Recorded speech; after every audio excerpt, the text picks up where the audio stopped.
suis en colère pour plusieurs raisons.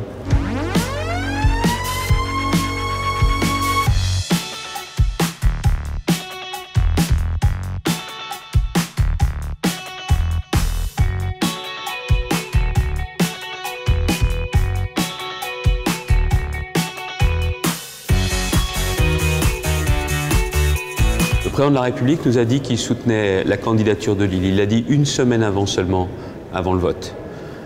Et le résultat final montre bien qu'on n'a pas du tout été soutenu. Si à la limite on n'avait pas cru en notre candidature, dans ces cas-là il fallait nous le dire, déployer moins d'efforts, mais en tout cas ça n'en vaut pas la peine. Jamais on a eu le courage et l'honnêteté de nous dire ça.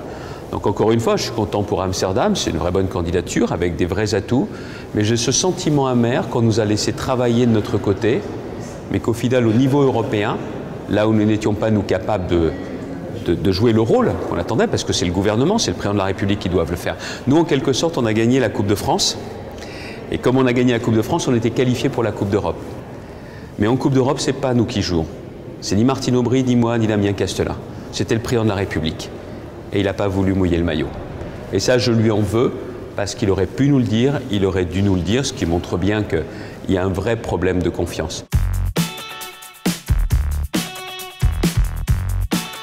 Mais il y a peut-être aussi plus grave. Et là, je le dis à ceux qui ne sont pas de la région, parce que les gens qui ne sont pas de la région peuvent se dire « oui, bon, il râle parce qu'il ne l'a pas eu, c'est un mauvais perdant ». Non, ce n'est pas seulement ça. C'est une question de choix stratégique pour le pays. C'était de se dire aussi que la question de la santé, que l'Agence européenne du médicament, et ce n'est pas l'industrie pharmaceutique comme je l'ai entendu seulement, c'est que les enjeux de santé, d'accès des médicaments sur le marché européen, ce soit en France et qu'il y ait une forme, de rayonnement français. Ce choix de la santé, pour moi, il est stratégique et pas seulement parce que j'ai été ministre de la Santé. Mais quand Emmanuel Macron est arrivé, patatras. Au lieu de jouer la carte de la santé, on décide de jouer la carte de la finance et l'agence de régulation bancaire.